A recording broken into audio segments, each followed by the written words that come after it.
a quelqu'un qui a dit que je peux pas jouer aux poupées, et après j'ai pleuré.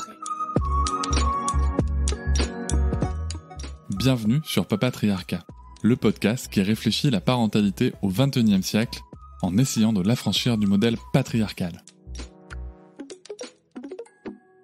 Il y a une situation qui me paraît très très lointaine, c'est ce qu'on appelle le déni de grossesse.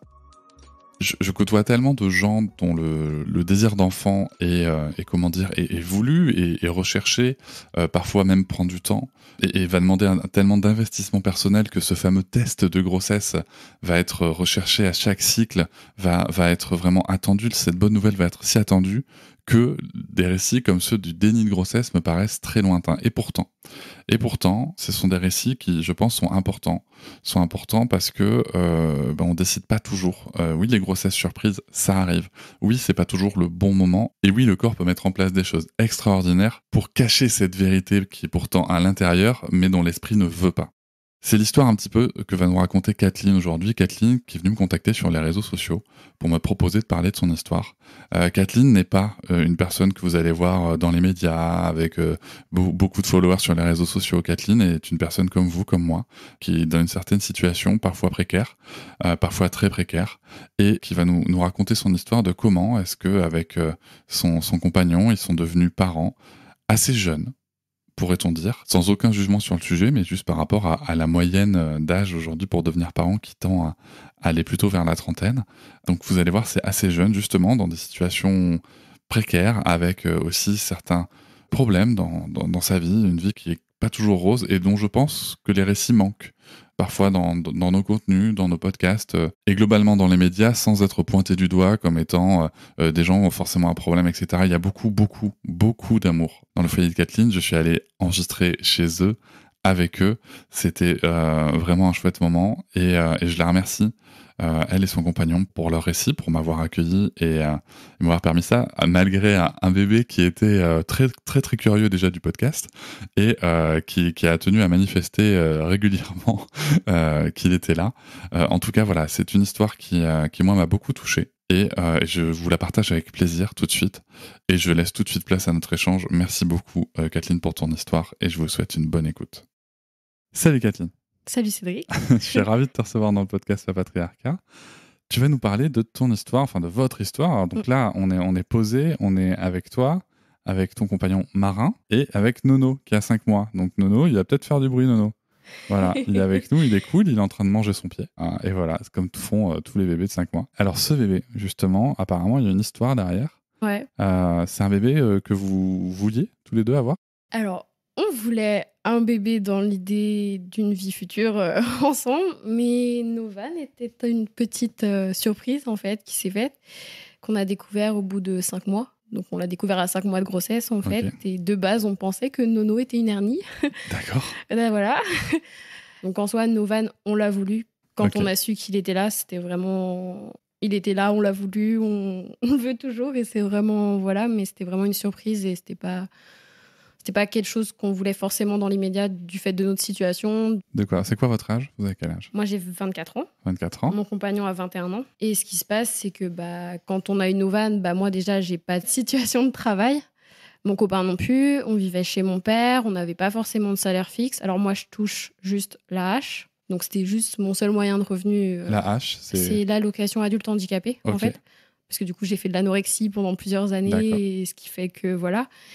Et donc, c'était vraiment pas la situation parfaite pour accueillir un enfant dans l'immédiat, quoi. Même l'endroit dans lequel on vivait chez mon père, c'était pas forcément le meilleur lieu parce que c'était pas salubre pour un enfant. D'accord. C'était une vieille maison, c'était délabré, c'était poussiéreux, c'était... Voilà. Et bon, c'était pas forcément ce qu'on aurait souhaité, du coup, pour Nono, quoi. Et, ouais. Ok. Donc là, vous y êtes plus ? Non. Ça a bougé, on va peut-être y revenir après. Ouais. Donc le désir d'enfant, en tout cas dans votre relation, il était là. On en parlait de temps en temps, parce qu'on regardait pas mal de séries. On regardait beaucoup une série This Is Us. Ok, oui. Voilà, on l'a regardé. Qui n'a pas pleuré 1000 fois dans This Is Us ? Moi je l'avais vu avant, en fait, en étant célibataire. J'en ai parlé à mon copain, on l'a regardé ensemble. C'était vraiment un coup de cœur et du coup, c'était vraiment... du coup, ça nous est vraiment discuté sur la parentalité, sur comment on voyait l'éducation des enfants, les erreurs qui se font aussi, du coup, parce qu'il y a beaucoup d'exemples différents. Et c'était vraiment une série sur laquelle on a accroché et on était vraiment là, ouais, quand on sera parents, bah, du coup, on fera ça, on fera ci, on fera pas ça. Mais du coup, pour en revenir, oui, c'était désir d'enfant, mais pas dans les médias. Et du coup, du fait de mon passé, donc j'ai fait de l'anorexie de mes 15 ans, on va dire 14-15 ans, jusqu'à mes 19 ans. Donc j'étais aménorrhée pendant tout ce temps-là. Et de mes 19 ans jusqu'à mes 23 ans, du coup, j'étais encore aménorrhée, en fait. Donc ce qui fait que j'avais vraiment cette crainte, j'en parlais souvent à Marin, du coup, bah, j'avais peur de plus jamais avoir mes règles, de pas avoir cette chance d'être maman, parce que je sais que bah, du coup, ça peut porter défaut à ça, parce que j'avais des personnes autour de moi qui avaient été anorexiques, qui avaient eu tout ça, et qui avaient eu ce désir d'être maman, et qui avaient galéré à le devenir, parce que du coup, il y a un ralentissement de... Je sais pas trop comment ça marche exactement, mais le fait d'être aménorrhée pendant longtemps, du coup, ça peut couper, quoi, et ça me faisait peur. Bien sûr. Ça faisait combien de temps que vous étiez ensemble avec Marin, du coup? Alors, cette année, ça va faire 4 ans. 4 ans, ok, cool. Donc, du coup, ça faisait 3 ans, à peu près. Ouais. Ouais, c'est pas, tu vois, je veux dire, c'est même pas le truc, genre, on s'est mis ensemble, bébé est arrivé. Ouais. Non, c'était vraiment, ça faisait 3 ans, et donc, en soi, en termes de relation de couple, ça va, on se connaissait bien, on était à un stade où puis on a vécu pas mal de choses ensemble, donc, du coup, on est vraiment soudés, quoi. Mais c'était vraiment, comme je dis, c'était inattendu, quoi. Donc, ça nous a encore plus soudés, même si, être parent, ça a créé un peu des petits conflits, mais bon, ça... Ah bah oui, ça c'est du défi. Hein. Ça montre que ça marche quand même. Hein, et bon, quand on voit le petit bonhomme, ça vaut le coup. Donc, alors, du coup, il y a une question, tu vois, que j'allais te poser avant qu'on arrive sur le sujet de la grossesse. Parce que quand on s'était parlé, tu me parlais de déni de grossesse. Mais on va y arriver après. Et en fait, si tu veux, sur la route, en venant ici, je me disais, mais à un moment... Du coup, quand tu dis que tu fais l'amour avec ton gars sans te protéger, à un moment, tu dois bien te dire qu'il y a une chance que tu tombes. Mais en fait, du coup, du fait de l'anorexie, toi, tu te pensais qu'il y avait pas de chance que ça arrive. En fait, au début de notre relation, je prenais la pilule.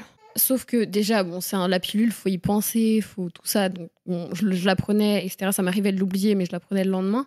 Mais du fait d'être anorexique, j'avais pas mes règles, j'avais pas tout ça. La pilule, c'était quelque chose. Je vais pas dire que c'était contraignant, mais j'ai jamais été quelqu'un qui était à l'aise à prendre des médicaments parce que du fait de mon parcours, j'en ai pris beaucoup. Et c'était quelque chose de compliqué pour moi. Même si la pilule, c'est pas vraiment un médicament, mais ça restait quelque chose à ingérer.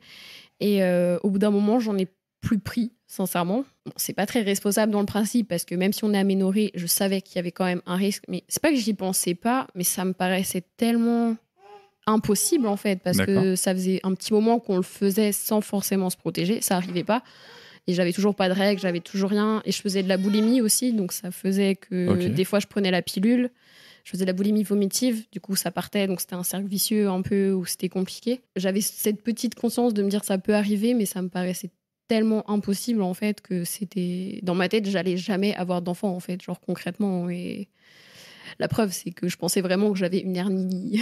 Une hernie, quoi. Mais ouais. Allons-y. À quel moment tu dis que tu as une hernie? En fait, ce qui se passait, c'est... On regardait Friends. Dans Friends, il y a un moment donné où Joey, en fait, il faisait du sport assez intensivement. Et à un moment donné, je sais plus pourquoi, il tombe. Il se dit, putain, j'ai mal, je me suis fait une hernie. Et en fait, il avait une boule, du coup, sur le côté du ventre qui sortait. Ils ont dû aller à l'hôpital, etc. Et du coup, à cette période, je faisais énormément de sport. Donc, chez moi, à la maison, je faisais du poids, du cardio, tout ça, mais vraiment intensivement. Et j'étais assez fine, donc du coup, ça se voyait. Tout ce qui était au niveau ventral, ça ressortait vachement. Et d'un coup, j'ai une boule à l'estomac à gauche.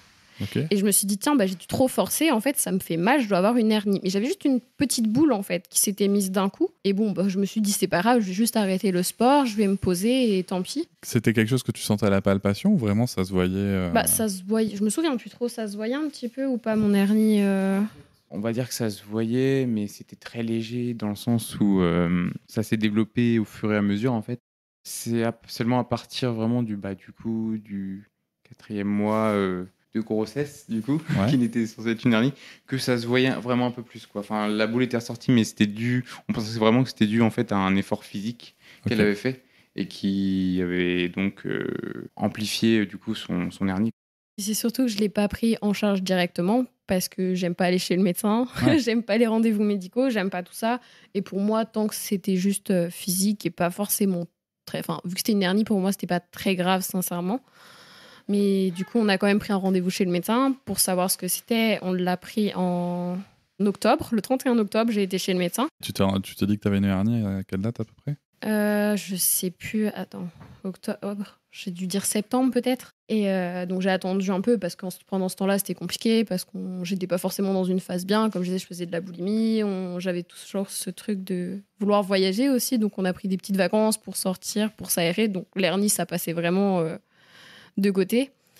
Et même pendant ce temps-là, c'était vraiment un truc où, vu que je me sentais pas bien dans ma peau, vu que ça ressortait vraiment sur mon ventre, je disais souvent à Marin, tiens, au pire, dis-toi que je suis enceinte plutôt parce que ça me met mal à l'aise quand je suis toute nue face à lui, quoi, parce que je me sentais pas bien à cause de... Enfin, ça me faisait une malformation au ventre, en fait.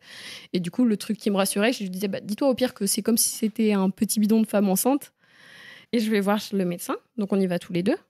Donc, mon médecin traitant qui me suit depuis mon début d'anorexie, en fait. Donc, il connaît mon parcours, il connaît tout ça. Et du coup, je lui explique que j'ai sûrement une hernie, que j'avais une petite boule à l'estomac, etc. Donc, il m'ausculte, il me palpe.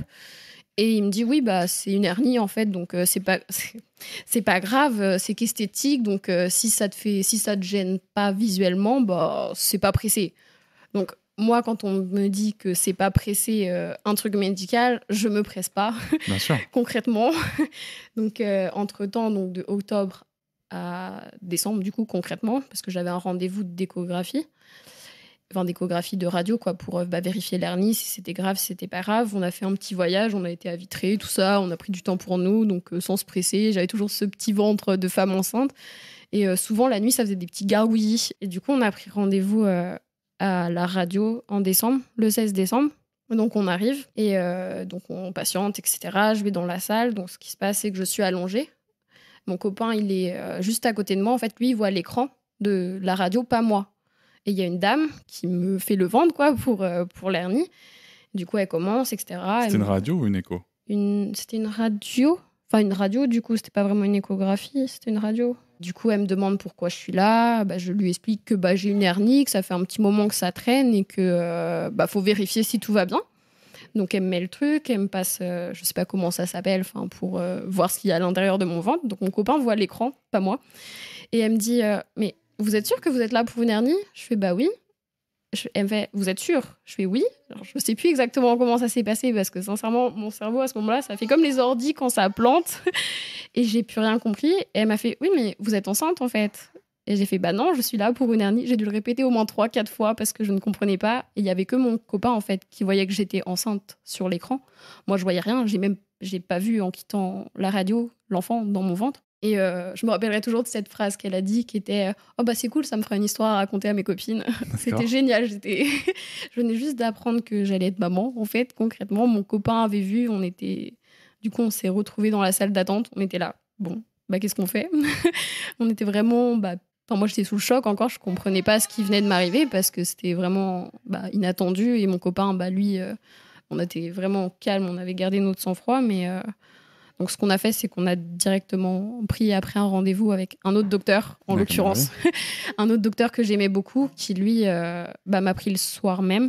Donc, on est allés tous les deux. On lui a dit... au début, je pensais qu'il avait déjà vu, en fait, le pourquoi j'étais là, la radio, tout ça, parce qu'il l'avait reçu. Au final, il l'avait pas vu, donc je lui ai dit. Et il a tout de suite été en mode « Ah, bon ».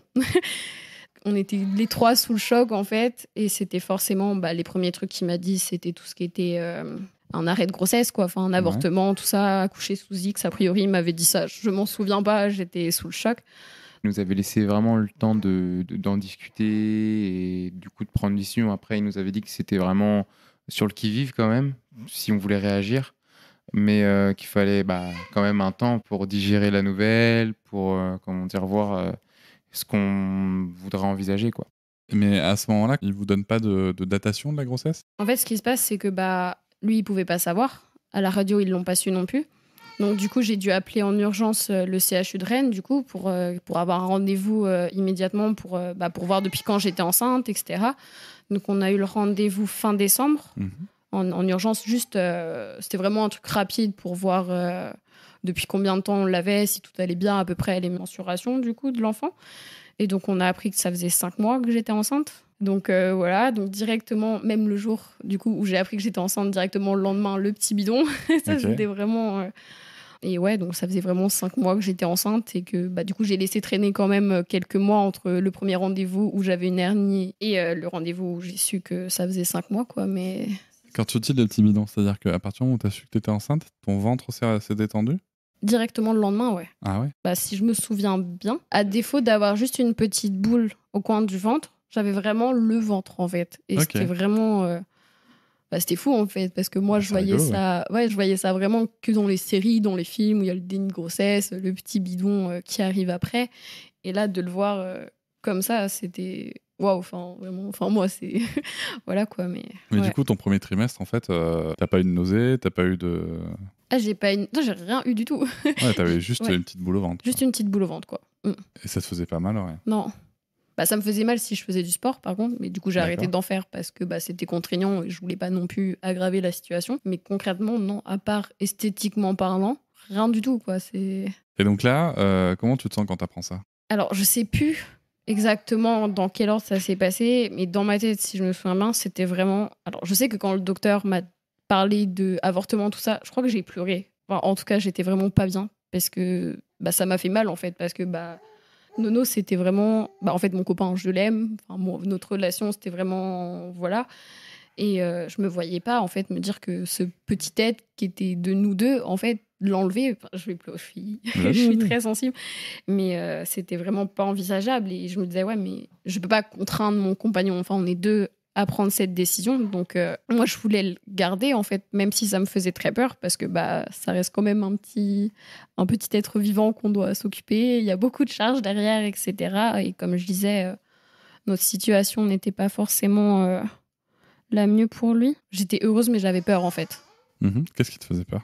J'avais peur de me dire que j'étais coincée chez mon père, qu'on allait vivre là avec notre enfant, ou qu'on allait se retrouver à la rue, ou qu'on n'aurait pas l'argent, ou que peut-être qu'aussi ça allait mal se passer, parce que Novan, j'étais pas forcément dans les meilleures conditions pendant les premiers mois de grossesse, en fait, parce que comme je disais, je faisais de la boulimie, j'avais des troubles alimentaires, je fumais. Donc oui, je fumais, donc c'était très compliqué. Donc depuis, quand j'ai su que j'étais enceinte, j'ai arrêté de fumer, j'ai arrêté de faire de la boulimie, j'ai tout stoppé. C'était vraiment... Ça t'a arrêté la boulimie? D'un coup, j'ai vraiment... C'était impossible pour moi. Il y a juste le premier jour, le lendemain matin, parce que j'avais l'habitude le matin de fumer ma clope avec mon café. Je suis allée et mentalement parlant, ça m'a fait un blocage parce qu'il était là. En fait, je pouvais pas me dire que je fumais alors que ça impactait mon enfant, quoi. Et bon, ça reste compliqué encore à l'heure actuelle parce que du coup, j'ai tout stoppé du jour au lendemain. Donc, c'est dur par moment, mais de toute façon, j'allaite. Donc, je vais pas faire quelque chose, mais c'était vraiment pas une évidence, mais c'était... Ouais. J'étais en colère parce que du coup, je me suis sentie privée, en fait, de cette grossesse, dans le sens où j'avais vraiment peur, comme je disais, de jamais tomber enceinte. Et le fait d'avoir pas eu ce choix, en fait, de l'aide, de pas avoir pu me dire, tiens, j'étais prête, on avait tout ce qu'il faut pour lui, j'étais dans une meilleure situation mentalement ou même financièrement, ou tout ce qu'il fallait, ça m'a mis une haine, en fait, parce que j'aurais aimé qu'ils me disent, tiens, fais une radio vide pour vérifier. Enfin, je sais pas, en fait, ce qui aurait pu se passer de mieux. Je sais pas. Enfin, sur le moment, j'avais vraiment de la colère, en fait, contre ce docteur et contre la situation dans laquelle j'étais, dans tout ça, quoi. Et, ouais. Quand tu dis la situation, tu veux dire financière, etc. Ouais. Tu penses que si tu avais eu plus d'argent... C'est pas forcément le rapport à l'argent, mais c'est plus, comme je disais, pouvoir lui apporter une sécurité, en fait. Pendant toute la grossesse, du coup, j'étais vraiment terrifiée, en fait. Parce que, comme je dis, c'était impossible de l'accueillir où on était. On a tenté plein d'offres de logement, plein de tout ça, et on n'avait que des refus, en fait, parce qu'on n'avait pas une bonne situation, on n'avait pas de contrat de travail. Et je me disais, ouais, mais mon enfant, il va dormir où, en fait? Je peux lui offrir quoi, en fait, à part de l'amour et tout ça, c'était inévitable. Mais il lui faut quand même un minimum de besoins vitaux, autre que de sécurité, de la chaleur, tout ça, quoi. Et ça me faisait peur, en fait, de pas pouvoir, quoi. Et donc vous prenez la décision de le garder tout de suite, ou est-ce qu'il y a eu quand même une réflexion? Dans ma tête, on a gardé tout de suite, je crois. En une journée, du coup, en soi, on en a parlé, mais sincèrement, pour nous, c'était une évidence, malgré notre situation qui était très, très, très compliquée. On ne pouvait pas se dire qu'un être qui vient de nous deux se retrouve soit entre les mains de quelqu'un d'autre, ou soit on n'ait pas la chance d'exister, tout simplement. Okay. Et on voulait certainement pas ça. Donc, pour nous, directement, le choix a été de le garder. Enfin, en tout cas, de faire tout pour qu'il soit en bonne santé et qu'il vienne au monde... comme il se doit. Aujourd'hui, votre situation, c'est quoi? Alors aujourd'hui, on vit dans un appartement qui est de base l'appartement du papa de mon conjoint, qui à l'heure actuelle n'habite pas là, mais enfin on le paye, tout ça, mais il nous le sous-loue en gros. Monsieur a trouvé un travail. Très bien. Donc un petit travail de matin, etc. Donc il est quand même là pour le bébé, il peut me soulager un peu et puis il voit aussi Nono grandir. Donc ça c'est quand même chouette parce que c'était un souhait qu'on avait pour son éducation, que le papa soit au maximum là et le voir grandir. Moi, je travaille pas, du coup, je m'occupe vraiment de Novan. Donc, c'est vraiment une petite situation. On survit un peu, quoi, mais voilà. Disons qu'on a ce qu'il faut pour s'occuper de lui. Il a un toit, il est au chaud et c'est... Puis il a de l'amour, visiblement. Ouais, un peu. Tu vois, on peut le dire. Un petit peu beaucoup, hein. Ouais, non, vraiment, c'est un petit bébé d'amour, mais... Et comment ça se passe les mois suivants, du coup, de la grossesse? Alors, c'est beaucoup de tension, parce que du coup, moi, je le cachais à ma famille. Je vivais chez mon père, mais je le cachais à mon père. Parce que alors que ton bidon avait été ressorti.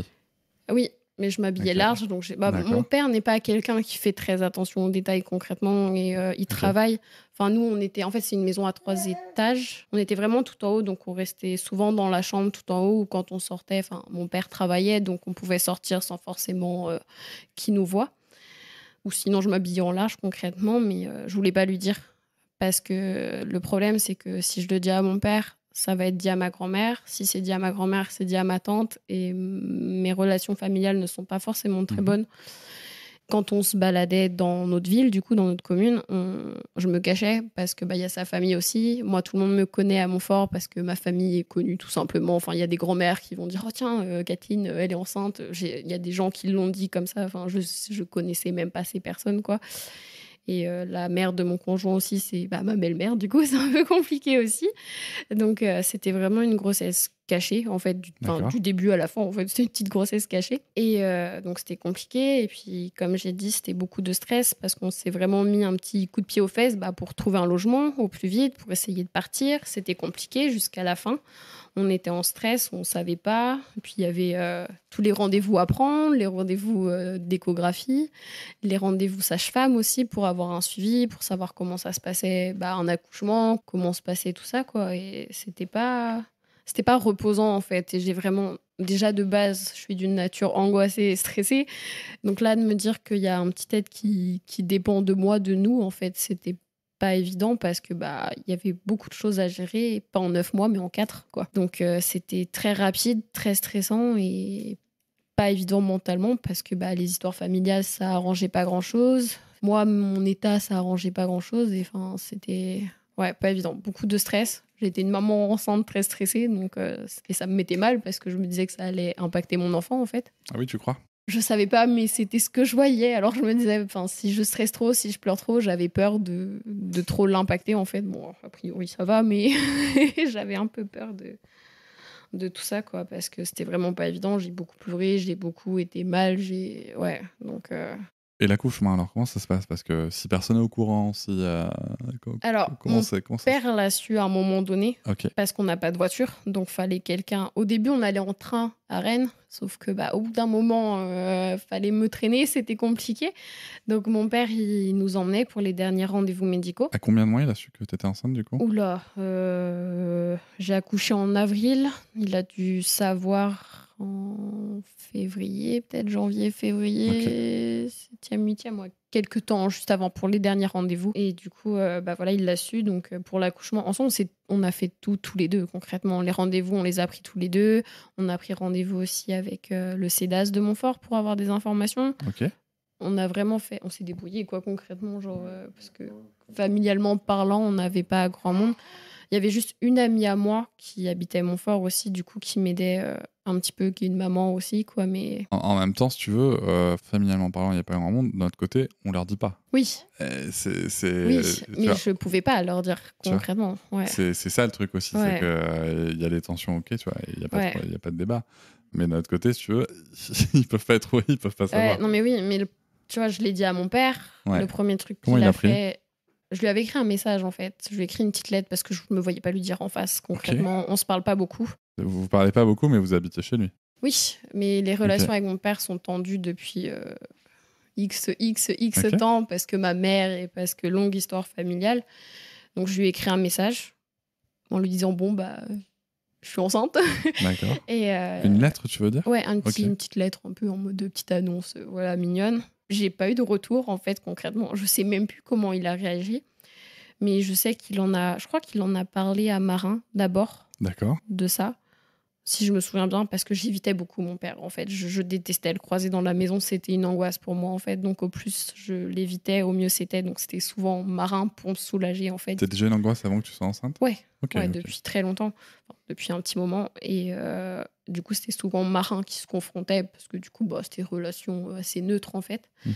Et le premier truc qu'il a dit, c'est de ce que Marin m'a rapporté, c'est des Oh, mais ça se trouve à faire une fausse couche, en fait. Il sait de combien t'es enceinte quand tu lui annonces? Je sais plus exactement, je me souviens plus trop, mais je sais que je lui ai dit que j'allais bientôt être. Enfin, voilà quoi. Enfin, puis bon, au bout d'un moment, il a vu mon ventre. Parce que moi, je t'avoue que, tu vois, en tant que papa, notamment d'une fille, c'est que je me dis, putain, si ma fille m'annonce à 7-8 mois de grossesse qu'elle est enceinte, je me dis, merde, j'ai raté un truc, tu vois. Ouais, bah, je sais même pas. En fait, il est très plat. Je sais pas comment dire, mais je saurais même pas décrire mon père. Mais le problème, c'est que bah, déjà, il m'associe beaucoup à ma mère. Donc, ça rajoutait aussi une crainte pour moi, ça, d'être maman, concrètement. Parce que toute mon enfance, enfin, depuis que je suis malade, en fait, j'ai été beaucoup associée à ma mère, que ce soit de ma sœur, que ce soit de mon père, ou de ma famille en général, du coup.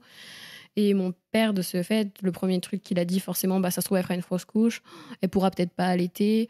Enfin, tous les trucs que ma mère aurait pu faire ou a fait, quoi. Enfin, C'est quoi le sujet avec ta mère? ma mère, en fait, elle est maniaco-dépressive. D'accord. Elle a été boulimique, elle a été anorexique. Enfin, elle D'accord. l'est, tout ça, en fait. Enfin, elle l'est toujours. Donc, mes parents sont séparés. Mhm. Ça s'est mal fini. Et du coup, bah, du fait que moi, j'ai eu pas mal de phases de dépression, j'ai été anorexique, j'ai été boulimique. Donc, forcément, je suis ma maman, quoi. Enfin, pour eux, je suis ma mère. Je Mhm. m'en suis un peu convaincue, du coup. Donc, c'est pour ça que j'ai eu pas mal de complications avec mon copain, parce que je me rapportais souvent à ma mère, parce que ma mère était une manipulatrice, enfin, est une manipulatrice, pardon, aussi. Et j'avais très peur de ça avec Marin. Je lui en parlais souvent. J'étais souvent en remise en question sur moi, où je disais, mais t'es sûr que je te manipule pas? T'es sûr que là, c'est bien ce que je te dis? T'es sûr que là, c'est pas trop? Même par rapport à Nono, j'avais peur qu'il pense que je lui ai fait un enfant dans le dos, en fait, et que enfin, j'étais vraiment terrifiée de ça. Et même encore maintenant, des fois, je me dis, ça se trouve, il croit au fond de lui que j'ai fait Nono comme ça, sans forcément que ce soit un déni, en fait, quoi. Et ouais, et c'est pour ça, mon père, c'est très tendu, parce que c'est tout le temps des réflexions. Même sur ma boulimie, c'était tout le temps des trucs déplacés, enfin, des trucs pas d'un papa à sa fille, en fait. Tu vois plus ta mère, je suppose?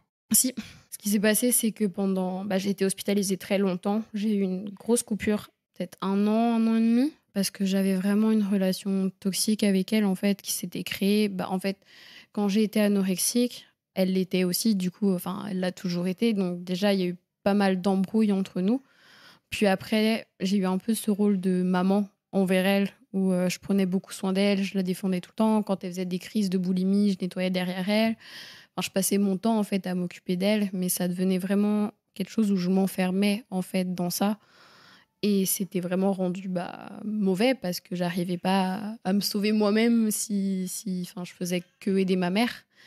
Et donc, j'ai coupé les ponts, parce que j'ai été aussi hospitalisée à un moment donné. Et c'était le moment où mes parents divorçaient, en fait. Et du coup, j'ai dû écrire à un moment donné un mot pour dire que je préférais rester vivre avec mon père. Parce que, bon, de toute façon, j'allais vivre avec lui dans tous les cas, mais ça voulait pas forcément dire que j'allais couper les ponts avec ma mère. En fait, ça voulait rien dire. Et ma mère ne devait pas tomber dessus. Elle est tombée dessus. Donc, ma mère, qui est dépressive, qui est tout ça, nanan, elle m'a appelée à l'hôpital. Elle m'a crié toutes les injures du monde, pas possible. Enfin, c'était catastrophique. J'étais en larmes. Genre, j'étais dans mon petit hôpital toute seule. Enfin, bref. Depuis, après ça, on s'est vraiment plus parlé. Puis, j'ai rencontré Marin. J'ai vécu chez lui pendant tout le Covid aussi. Alors moi, si je comprends bien, en plus, c'est que dans cette relation avec ta mère, en plus, on te renvoie le fait que tu serais comme elle. Oui. Du coup, tu te retrouves avec, t'annonces ça à ton père, qui te dit tout ce qui pourrait mal se passer. Oui.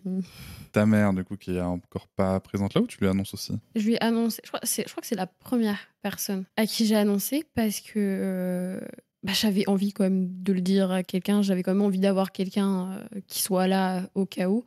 Et je savais que ma mère, alors, elle est toujours toxique pour moi, dans le principe, mais je sais que maintenant, je peux m'en protéger et je la connais aussi, donc j'arrive à peu près à doser dans quel état psychique elle est quand je la vois, si elle est plutôt bien, si elle est plus dans une phase où ça va être compliqué, si voilà, donc je lui ai dit, ça s'est bien passé. Je savais qu'elle aurait quand même ce truc un peu de mamie, un peu nanan, tout ça, puis elle a eu des maternités compliquées aussi, vis-à-vis de mon frère, de ma sœur et de moi. Enfin, moi, ça allait, je crois, mais mon frère et ma sœur, c'était très compliqué.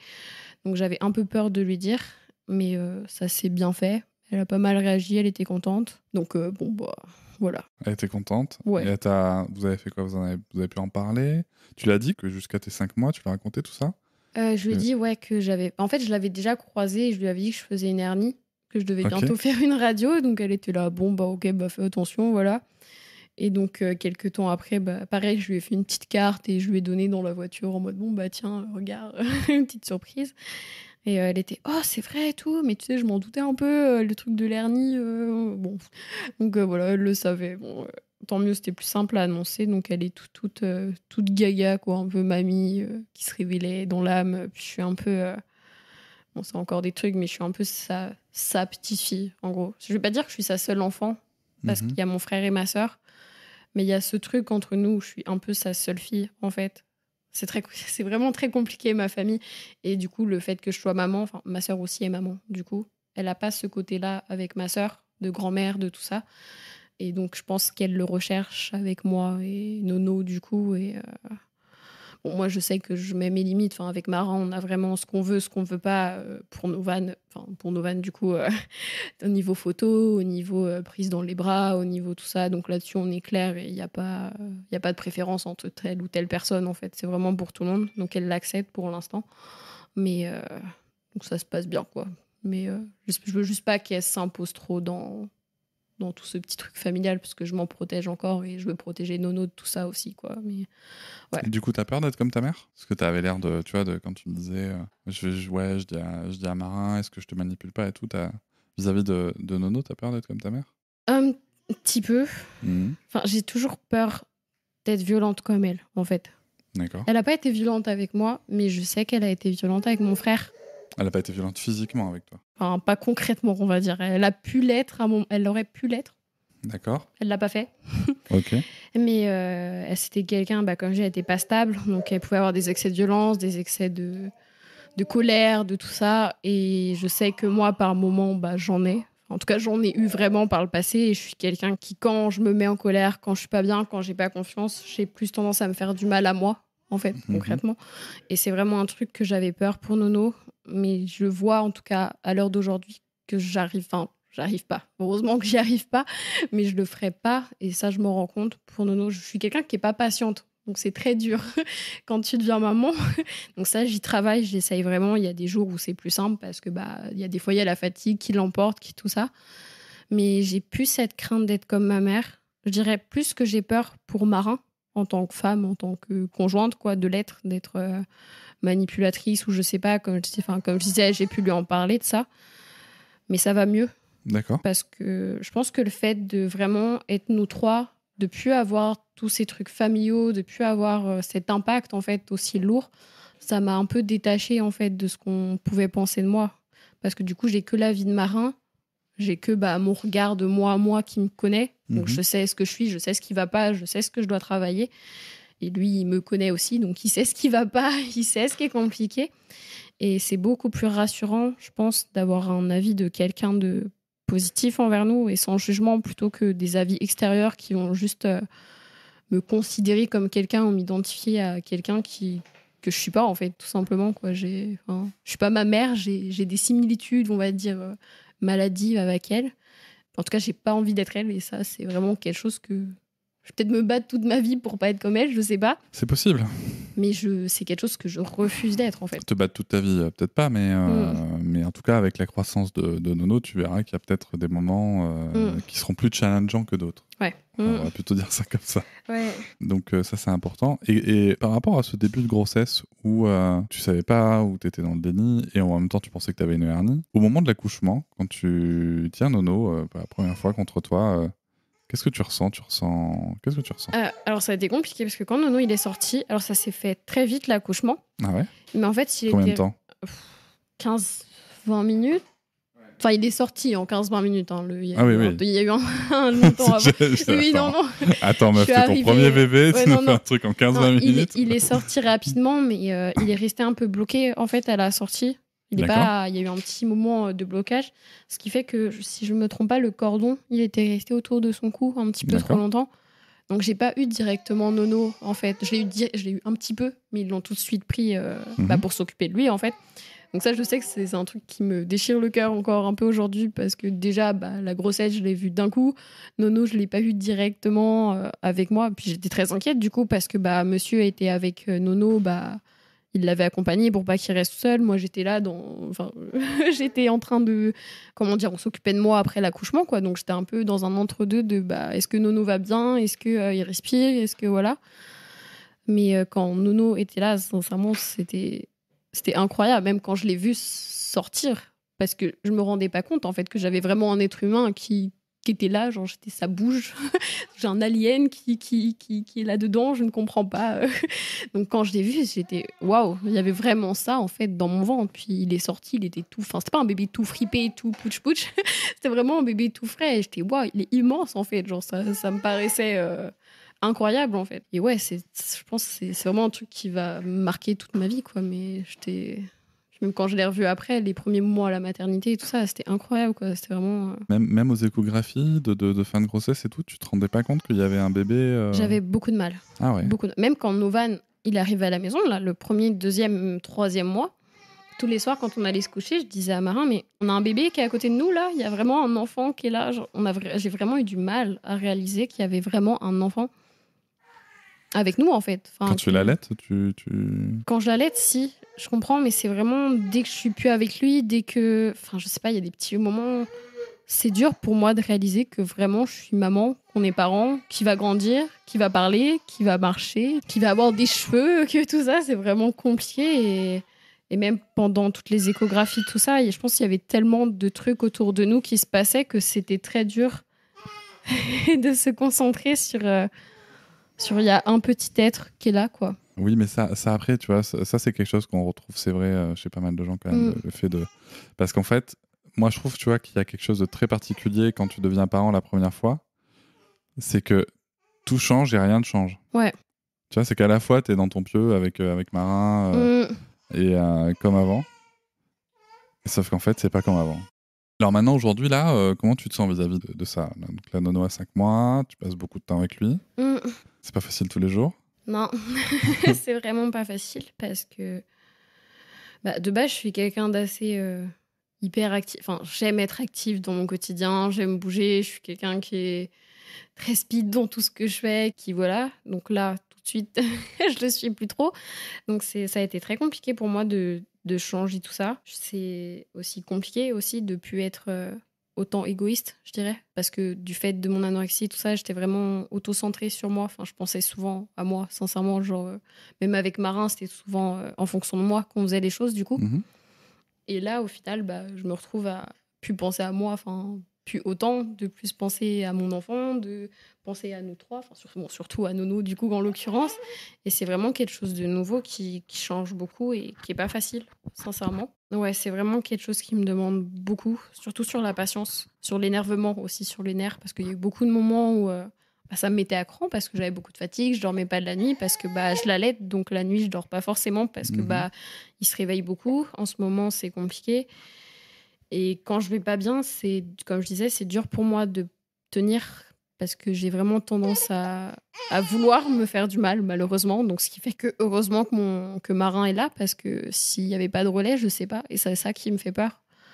Et heureusement, je pars, je pose Nono, je dis bon, vas-y, parce que là, je peux pas, en fait, je peux plus. Et c'est un truc qui, j'espère que je vais arriver à gérer parce que je veux pas...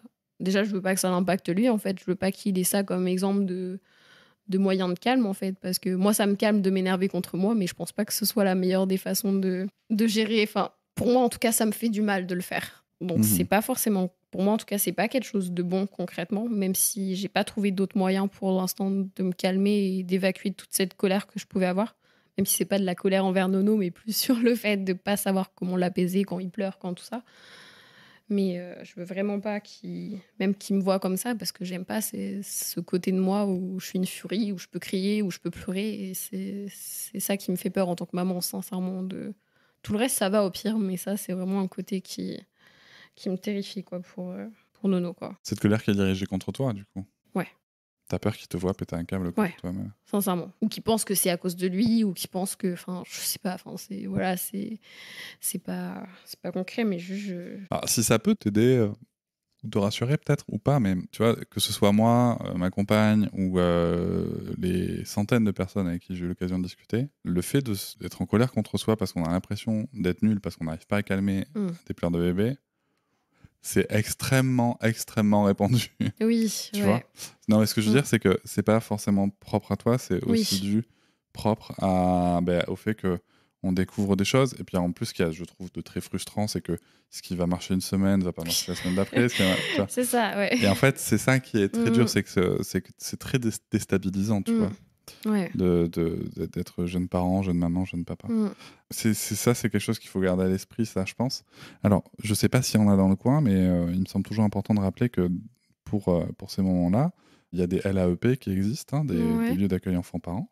Il y a les PMI aussi qui peuvent aider sur ces sujets-là. Si jamais vous voulez savoir où elles sont près de chez vous, l'application des 1000 premiers jours géolocalise tout. Et ça peut être chouette. Les LAEP, c'est vraiment des super endroits, quoi. Ok. Parce que tu vois des parents qui galèrent comme toi, en fait. Oui. Tu vois non, mais ça fait du bien aussi, tu vois, de se projeter là-dessus. En tout cas, moi, ce que je comprends, c'est que finalement, cette grossesse qui a démarré avec un déni, avec une hernie, elle est quand même tout aussi pleine d'amour qu'une grossesse dont on se rend compte tout de suite, quoi. Oui, pour le coup, oui. C'était plus comme c'est vraiment tout le contexte autour qui faisait que moi, je peux pas dire que ça m'a gâché ma grossesse. C'est pas Nono qui a gâché quelque chose en arrivant comme ça par surprise.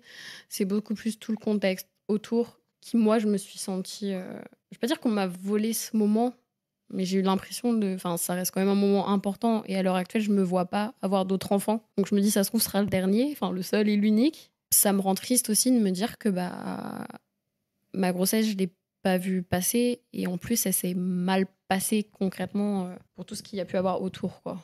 Nono, ça s'est très bien passé, il s'est bien développé, il a bien grandi, mais tout le reste c'était catastrophique, et ça me rend... Parce que du coup j'ai même pas de bons souvenirs du coup de cette grossesse, hormis les moments où on le voyait, où on sentait ses petits pieds, ses petits tout ça. C'était triste. Qu'est-ce que t'aurais aimé comme souvenir? J'aurais juste aimé qu'on me foute la paix, sincèrement, parce que on m'a pas foutu la paix entre ma belle famille, entre ma famille, entre la situation, entre toi, si tu veux dire quelque chose, mais... Non, mais c'est vrai que vis-à-vis de ça, en fait, j'ai pas été très aidant vis-à-vis de la situation. Moi-même, c'était compliqué, j'avais du mal à me projeter papa, même si j'en avais envie.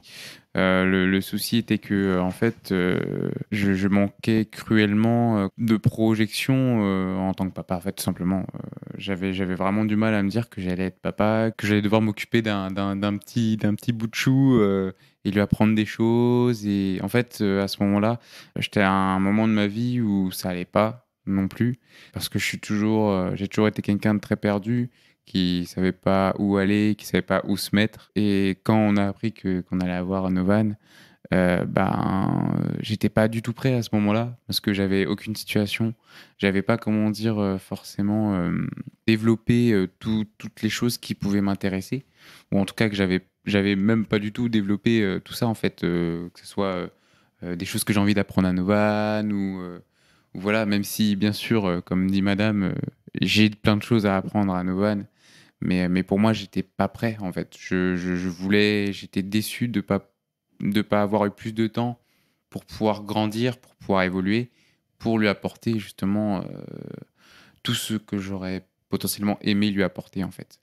Donc, qu'est-ce que tu aurais aimé lui apporter que tu lui as pas apporté? Concrètement, j'aime beaucoup la musique. J'aime énormément ça. J'ai d'autres activités que j'aime beaucoup, mais la musique, c'est vraiment quelque chose que j'aurais aimé développer, que j'aurais aimé travailler, que j'aurais aimé découvrir, en fait, mais que j'ai pas pris le temps, parce que avant de découvrir madame, avant de la rencontrer ou quoi, en fait, j'étais quelqu'un de très renfermé au final. Parce que j'ai beaucoup eu de mauvaises de mauvaises rencontres et surtout une adolescence très difficile. Donc du coup, je me suis énormément renfermé et je n'ai pas développé toutes les choses qui m'auraient plu parce que...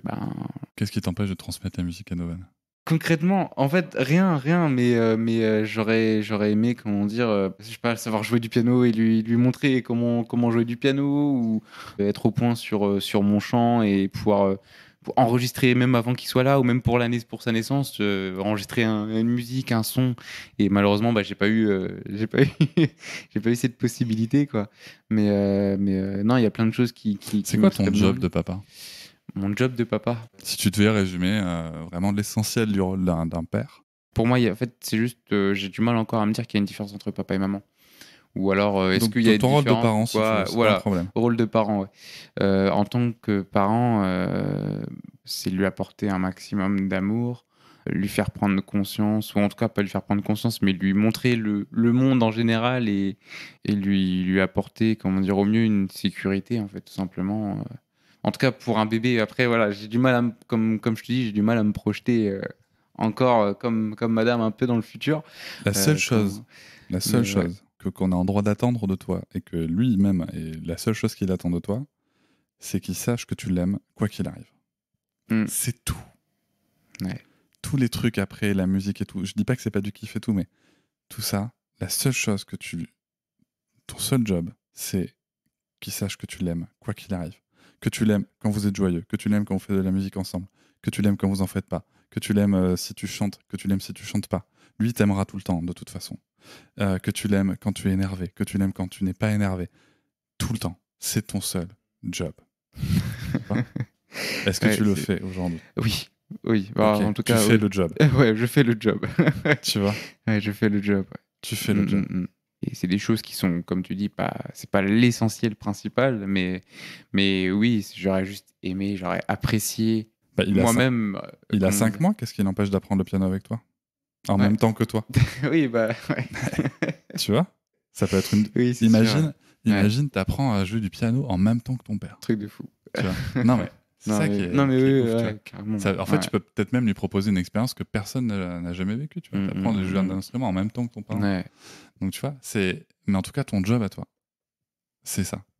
Et alors, qu'est-ce que tu aurais aimé faire différemment, du coup, pendant cette grossesse où tu trouves que t'étais pas assez? En vrai, sincèrement, quand je m'en rends compte aujourd'hui, je dis pas que... Personnellement, je trouve que j'ai été horrible.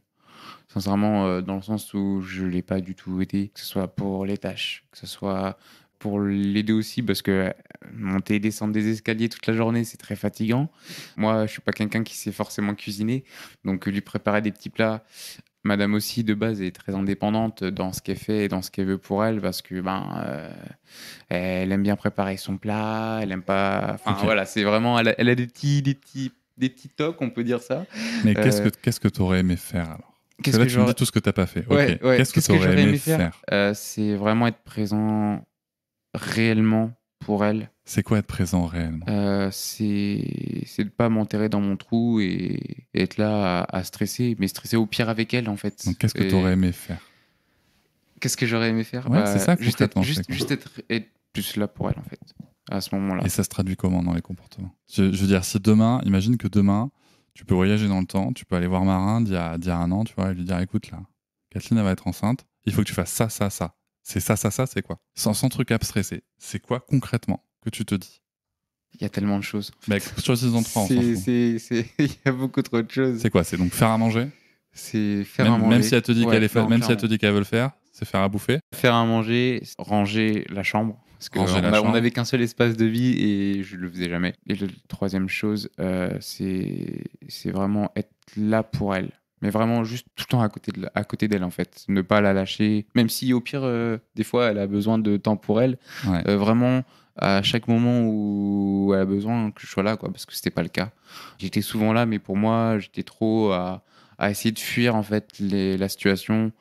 Pourquoi tu voulais fuir? Parce que j'avais peur, en fait. J'avais peur, comme elle, j'avais peur du fait qu'on n'ait pas de logement. J'avais peur de la réaction de mes parents vis-à-vis de ça, parce que moi, j'avais pas envie de leur dire non plus, parce que j'ai pas des super relations avec eux depuis mon adolescence. Donc du coup, c'était très très compliqué pour moi d'avoir un élan de positivité et de courage quoi, vis-à-vis de la situation. J'étais vraiment, dans le trou.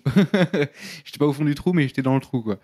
J'avais même très peur aussi pour Novan, parce que, comment s'était passé, la grossesse, tout ça, enfin, c'était tout un truc, quoi, qui faisait que j'étais vraiment stressé à ce moment-là.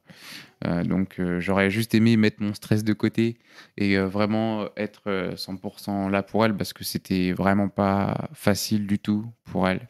C'était vraiment... on s'en rend peut-être pas compte comme ça, mais on a vécu énormément de choses en fait difficiles.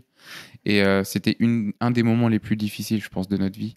En tout cas, de notre vie en couple. Tout simplement parce qu'on n'avait vraiment aucune situation, on n'avait aucune possibilité. Même si on avait de la famille, même si ceci, en fait, on n'avait pas envie d'avoir contact avec ces personnes. Tout simplement parce qu'on savait qu'elles étaient toxiques pour nous. Et que si on commençait à s'embarquer là-dedans, on n'allait jamais s'en sortir en fait. Parce qu'en fait, depuis qu'on est ensemble, on essaye de fuir nos familles. On essaye de fuir au maximum la toxicité qu'on a autour de nous, parce qu'on en a énormément, et de trouver notre cocon, quoi. Et toi, Kathleen, si tu devais aller voir Kathleen d'il y a, je sais pas, 1 an, celle qui se rend compte qu'elle a une petite hernie, comment tu t'auto-annoncerais ta grossesse? Comment je m'annoncerais ma grossesse? Si j'étais pas passée par la radio ou si... C'est juste, tu vois, imagine, tu peux toi aussi voyager dans le temps et tu tombes sur toi-même et tu dois te dire que non, c'est pas une hernie, en fait, avant même que tu sois ton premier médecin. C'est dur, hein. Bah ouais. Je pense que je dirais juste que, écoute, t'as pas été très responsable, quand même. Mais que t'avais pas prévu maintenant d'avoir d'enfant, mais que t'aimes très fort Marin, tu l'aimes toujours. T'as réussi avec lui, même si t'avais peur de jamais y arriver, de faire un petit tête, quoi. Et que t'en es très fière aujourd'hui d'être sa maman. T'as peur, t'as pas de situation, mais ça va marcher. Ça va marcher parce qu'avec Marin, ça marche toujours. Merci beaucoup à tous les deux. Je vous remercie de m'avoir écouté. Je vous invite à vous abonner au podcast sur votre plateforme préférée et à me retrouver sur Instagram, TikTok, Facebook et sur le blog papatriarca.fr. À bientôt.